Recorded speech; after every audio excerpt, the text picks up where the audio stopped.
thank you. Now, how many children go missing? Well, it's International Missing Children's Day today, and actually a lot more children go missing than you would ever imagine, and social media can now play a big part in this. A big tweet for missing children is being launched today, trying to end some pain for the families. It's a miserable time. Let's talk, though, to someone who hopefully is having a much better day today, Jane Wynne, who found her son yesterday. Been missing for the best part of a week, Jane. I can't imagine how you feel today. Well, we just feel so relieved. I mean, it's just the nightmare that you think is never going to happen to you when a child goes missing, and you feel so responsible for them as a parent and helpless, you know, because there's very little that you think you can do. Don't want to go into too much detail about your son, because I don't want to infringe on whatever he's been going through, but what sort of age is he? Well, Gabriel's 17, and he has a rare syndrome called Prader-Willi, which meant that when he was missing, he was at risk of people with the syndrome. If they eat too much, they can become very seriously ill, or even in rare cases rupture their stomach. And he's also highly autistic, so he was very vulnerable. And he went missing exactly a week today. And what happened when that happens and you realise that, and it might be slightly different in this case, but when parents have, you know, they know that, you know, 18 hours or whatever have gone by and something must have gone wrong, what do you do? What are your first steps to try to track someone down? Well, the police were involved. They got involved quite quickly, but obviously they can't make your child the kind of sole focus of their search, and we would eventually, after about 3 days, we were getting quite desperate. And I remember having a conversation with a policeman and saying, look, what can we do? And he said, look, the thing you can do is to tell as many people as possible, because in the end it's the public who, you know, help find people. And was that the case? Well, Gabriel? It wasn't quite. What actually happened was he was traced to Bristol, and we got in touch with the local homeless charities, and they were just amazing, so compassionate and kind.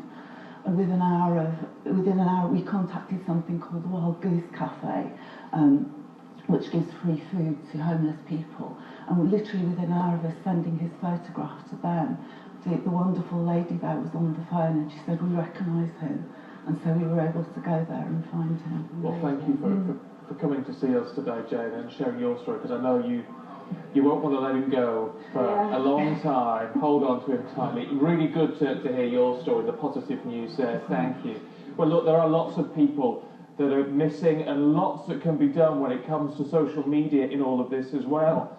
And we're focusing on 12 people who are, we know, missing at this time, some for a long time, and they're being highlighted on social media throughout the morning. Jackie Hames, a former detective, is here. Morning, Jackie. Morning. Look, who are we focusing on this hour? Who have you picked out from the lineup to look at? Well, first is a name that people actually might well remember, because there have been various appeals, and that's young Lee Boxall there. He disappeared in 1988. He was aged just 15, and he disappeared from southwest London.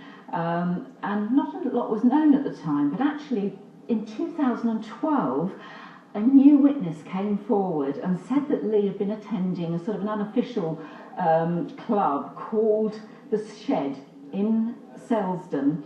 And as a result of that information, the police did more inquiries and found that there were in fact some paedophiles operating in the area.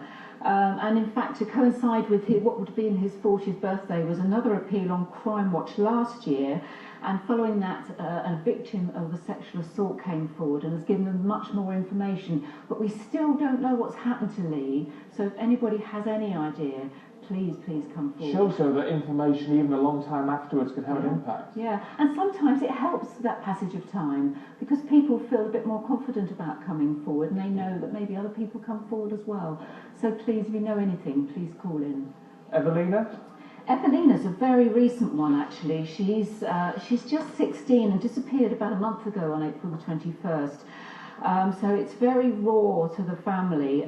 She's known to frequent Barking and Dagenham, sort of north-east London areas. If anyone's seen her, please get in touch.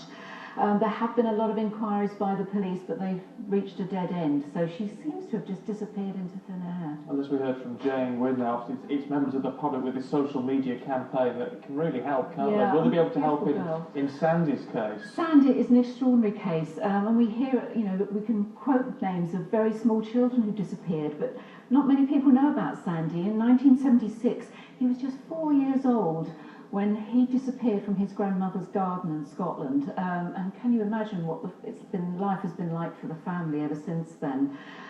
They've got some progressed pictures of him as to what he could look like now. And in fact, a DNA test has been carried out recently on somebody who possibly could be Sandy. But of course, Sandy himself won't necessarily know that he's been the victim of an abduction or disappearance in that way. So any information about Sandy, can you imagine what the family have gone through in this lifetime? It just gives them some resolution to what's happened over the years. Well, let's hope so. There is lots that can be done. Have a look on Twitter, get in touch with the whole campaign today. You might be able to help. Jackie, more from you in an hour. I look forward to that, but get a quick check on what's coming up.